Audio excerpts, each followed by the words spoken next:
ഇന്ന് നമ്മൾ വായിക്കാൻ പോകുന്നത് 6ാം ക്ലാസ്സിൻ്റെ ഹിന്ദി ടെക്സ്റ്റ് ബുക്കായ മൽഹാറിലെ 9ാമത്തെ ചാപ്റ്റർ മയ്യ മേനഹി മാഖൻ ഖായോ എന്ന കവിതയാണ്. മയ്യ മേനഹി മാഖൻ ഖായോ, അമ്മേ, മയ്യ എന്ന് പറഞ്ഞാൽ അമ്മേ, മേനഹി ഞാൻ, മാഖൻ ഖായോ, മേനഹി മാഖൻ ഖായോ ഞാൻ വെണ്ണ കഴിച്ചിട്ടില്ല. മയ്യ മേനഹി മാഖൻ ഖായോ, ഭോർ ഭയോ ഗയൻ के पाछे मधुबन मोही पठायो. 4 पहर बंसी वट भटक्यो, सांझ परे घर आयो. मैं बालक बहियन को छोटो, चीको के ही विधि पायो. ग्वाल बाल सब बैर परे है, बरबस मुख लपटायो. तू माता मन की अधि भूरी, इनकी काहे पति आयो. जिय तेरे कुछ भेद उपजी है, जानी परायो जायो. ये ले अपनी लकुटी कमरिया, बहुत ही नाच नचायो. സൂര്യദാസ് തബ് ബിഹസി ജശോദ ലേ ഒരു കണ്ട് ലഗായോ. നമുക്കിതിൻ്റെ ഓരോ വാക്കുകളുടെയും അർത്ഥം മനസ്സിലാക്കാം, എന്നിട്ട് കവിതയുടെ അർത്ഥം ഫുള്ളായിട്ടൊന്ന് അറിയാം. മയ്യ, മയ്യ എന്ന് പറഞ്ഞാൽ അമ്മ, മദർ. മേ നെഹി മാഖൻ ഖായോ, ഞാൻ വെണ്ണ കഴിച്ചിട്ടില്ല. ശ്രീകൃഷ്ണൻ അമ്മയോട് പറയുകയാണ്, അമ്മ ഞാൻ വെണ്ണ കഴിച്ചിട്ടില്ല. ഭോർ, ഭോർ എന്ന് പറഞ്ഞാൽ അതിരാവിലെ, പുലർച്ചെ കാലത്ത്, ഏർലി മോർണിംഗ്. ഭയോ, ഭയോ എന്ന് വെച്ചാൽ ആവുന്ന സമയം, ഏർലി മോർണിംഗിന്. ഗയൻ കെ പീച്ചെ, ഗയൻ എന്ന് വെച്ചാൽ ഗായ്, പശു, പശുക്കളുടെ പുറകെ. പാച്ചെ എന്ന് വെച്ചാൽ പീച്ചെ. മധുബന് മോഹി പഠായോ, മധുബൻ എന്ന് പറഞ്ഞാൽ വനം, കാട്ട്, കാട്ടിലൊക്കെ എന്നെ അയച്ചില്ലേ, അതായത് രാവിലെ പശുക്കളെ മെയ്യാൻ എന്നെ അയച്ചില്ലേ. 4 പെഹർ ബൻസി വട്ട് ഭടക്കിയോ. 4 പെഹർ, പണ്ട് പെഹർ എന്ന് വെച്ച് കഴിഞ്ഞാൽ ഈ സമയം അളക്കുന്ന ഒരു യൂണിറ്റാണ്. പണ്ട് ക്ലോക്കൊന്നും ഇല്ലല്ലോ, അപ്പോൾ ഒരു ദിവസം എന്ന് പറഞ്ഞാൽ 8 പെഹറാണ്, 8 പെഹർ ആണ് ഒരു ദിവസം. അതിൽ ഒരു പെഹർ എന്ന് വെച്ചാൽ 3 മണിക്കൂർ. അപ്പോൾ 4 പെഹർ ബൻസി വട്ട് ഭടക്കിയോ, 4 പെഹർ എന്ന് വെച്ചാൽ 4 × 3 12 മണിക്കൂർ. ബൻസി വട്ട്, ബൻസി വട്ട് എന്ന് പറഞ്ഞു കഴിഞ്ഞാൽ, വട്ട് എന്ന് പറഞ്ഞു കഴിഞ്ഞാൽ ബനിയൻ ട്രീ, ആൽമരം. അപ്പോൾ ബൻസി വട്ട് എന്ന് പറഞ്ഞാൽ ശ്രീകൃഷ്ണൻ ബാസുരി വായിക്കുന്ന, ഓടക്കുഴൽ വായിക്കുന്ന അദ്ദേഹം അവിടെ ശ്രീകൃഷ്ണൻ ഇരുന്ന് ആ മരത്തിൻ്റെ ചോട്ടിലിരുന്ന് വായിക്കുന്ന ഒരു സ്ഥലമുണ്ട്, അതിനാണ് ബൻസി വട്ട് എന്ന് പറയുന്നത്. ഭടയ്ക്കോ, അപ്പോൾ ഇങ്ങനെ ഈ 12 മണിക്കൂർ ഇങ്ങനെ ഇതിൽ അലഞ്ഞ് തിരിഞ്ഞ് നടക്കുകയാണ് ഈ പശുക്കളുടെ പോലെ കൂടെ ശ്രീകൃഷ്ണൻ. സാഞ്ചേ പരേ ഘര ആയോ, സാഞ്ചേ എന്ന് പറഞ്ഞാൽ സന്ധ്യ, സന്ധ്യ കഴിഞ്ഞ്, പരേ എന്ന് പറഞ്ഞാൽ കഴിഞ്ഞ്, ഘര ആയോ, അപ്പോൾ സന്ധ്യ കഴിഞ്ഞ് ഇരുട്ടുമ്പോഴാണ് ശ്രീകൃഷ്ണൻ തിരിച്ചു വരുന്നത്. ശ്രീകൃഷ്ണൻ ഞാൻ വെണ്ണ തിന്നിട്ടില്ല എന്നതിന് ജസ്റ്റിഫിക്കേഷൻ, ഓരോരോ റീസൺ പറയാം. ഞാൻ ഇങ്ങനെയല്ല, ഞാൻ രാവിലെ അവിടേക്ക് പോയതല്ലേ, ഞാൻ വൈകുന്നേരമല്ലേ വരുന്നത്, അപ്പോൾ എനിക്ക് എപ്പോഴാണ് ഈ വെണ്ണ കട്ട് തിന്നാൻ സമയം കിട്ടുന്നത് എന്നാണ് ശ്രീകൃഷ്ണൻ ഉദ്ദേശിക്കുന്നത്. മേ ബാലക് ബഹിയൻ കോ ചോട്ടോ, ഞാൻ ഒരു ബാലകനാണ്, ഞാനൊരു കൊച്ചു മോനാണ്. എൻ്റെ ബഹിയൻ എന്ന് പറഞ്ഞു കഴിഞ്ഞാൽ എൻ്റെ കൈകൾ വളരെ കുഞ്ഞാണ്. ചോട്ടോ എന്ന് പറഞ്ഞാൽ ചെറുത്, ചോട്ടെ. ചീക്കോ കേഹി ബിധി പായോ, ചീക്കോ എന്ന് പറഞ്ഞാൽ ഉറി, ഈ വെണ്ണയൊക്കെ ഉറിയിൽ ഇങ്ങനെ തൂക്കിയിട്ടിരിക്കുകയല്ലേ, അതിനാണ് ചീക്കോ എന്ന് പറയുക. കേഹി ബിധി പായോ, അത് ഉറിയിലേക്ക് എങ്ങനെയാണ്, വിധി എന്ന് വെച്ചാൽ എങ്ങനെയാണ് ഞാൻ അവിടെ എനിക്ക് ഉറിയിൽ വരെയൊക്കെ എത്താൻ പറ്റുക, ഉറിയിൽ കൈയിട്ട് വെണ്ണ എടുക്കാൻ പറ്റുന്ന എങ്ങനെ എനിക്ക്, കാരണം ഞാൻ കുഞ്ഞല്ലേ, എൻ്റെ കൈകളൊക്കെ കുഞ്ഞല്ലേ എന്ന് ശ്രീകൃഷ്ണൻ പറയുക.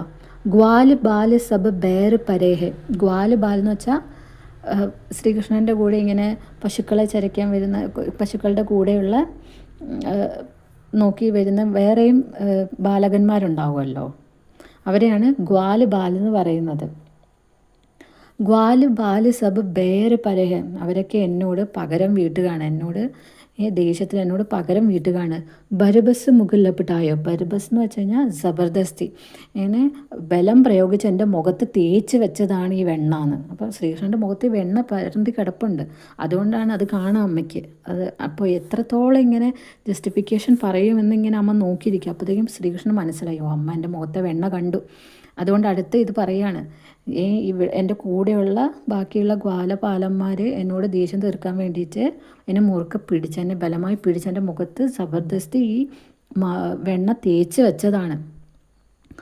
തു മാതാ മനിക്ക് അതിഭൂരി, അമ്മ മനസ്സുകൊണ്ട് ഭയങ്കര ഭോലി എന്ന് വെച്ചാൽ ഭോലി, ഭയങ്കര ഇന്നസെൻ്റാണ് അമ്മ. എനിക്ക് കഹേ പതിയായോ, എനിക്ക് കഹേ, അവർ പറയുന്നത് കേട്ട് വിശ്വസിച്ചല്ലോ അമ്മ വെറും പാവാണ്, അവർ പറഞ്ഞത് കേട്ട് അമ്മ വിശ്വസിച്ചല്ലോ. ജിയെ തേരെ കുച്ച് ഭേദ് ഉപജി ഹേ, ജിയെ എന്ന് വെച്ചാൽ അമ്മയുടെ മനസ്സിൽ, തേരെ അമ്മയുടെ മനസ്സിൽ കുച്ച് ഭേദ്, ഒരു ഭേദഭാവം, ഒരു പാഷ്യാലിറ്റി ഉണ്ടാവുന്നുണ്ട്. ഉപജി എന്ന് വെച്ചാൽ ഉണ്ടാവുക, അല്ലെങ്കിൽ പുറത്തോട്ട് വരിക എന്നൊക്കെ പറയില്ലേ, ഉപജേ ഹേ. ജാനി പരായേ ജായോ, ഞാൻ അമ്മയുടെ സ്വന്തം മോനല്ലല്ലോ, എന്നെ വേറൊരു അമ്മയല്ലേ പ്രസവിച്ചത്, അതുകൊണ്ട് അമ്മയ്ക്ക് എന്നോടൊരു ഭേദഭാവം ഉണ്ടാവുകയാണ്. അവരങ്ങനെയൊക്കെ പറഞ്ഞത് അമ്മ വിശ്വസിച്ചില്ലേ എന്ന് ശ്രീകൃഷ്ണൻ അമ്മയോട് ഇങ്ങനെ എന്താ പറയുക, ഇമോഷണലി ഇങ്ങനെ ചോദിക്കുകയാണ്. ഏലെ അപ്പനി ലക്കുട്ടി കമരിയ, ഇതാ ലക്കുട്ടി എന്ന് വെച്ചാൽ ലക്കടി.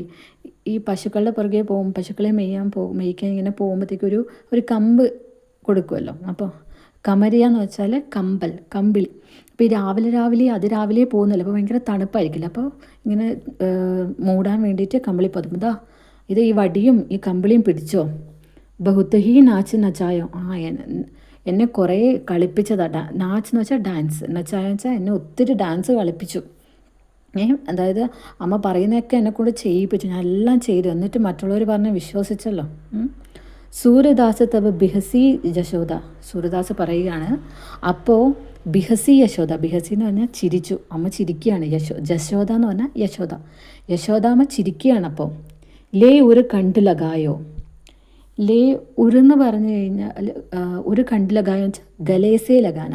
ഇതെല്ലാം കേട്ടിട്ട് ഈ കുഞ്ഞ് ശ്രീകൃഷ്ണൻ എന്തൊക്കെയായി പറയുന്നതെന്ന് കേട്ടിട്ട് ശ്രീകൃഷ്ണനെ അമ്മ ഇങ്ങനെ കെട്ടിപ്പിടിക്കുകയാണ് ചിരിച്ചുകൊണ്ട്.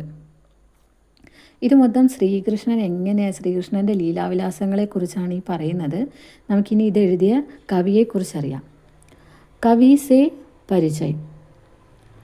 आपने जो रचना अभी पढ़ी है वह सूरदास द्वारा रचित है. നമ്മളിപ്പോൾ വായിച്ച ഈ രചന സൂര്യദാസ് എഴുതിയതാണ്. माना जाता है कि उनका जन्म 15वीं शताब्दी में हुआ.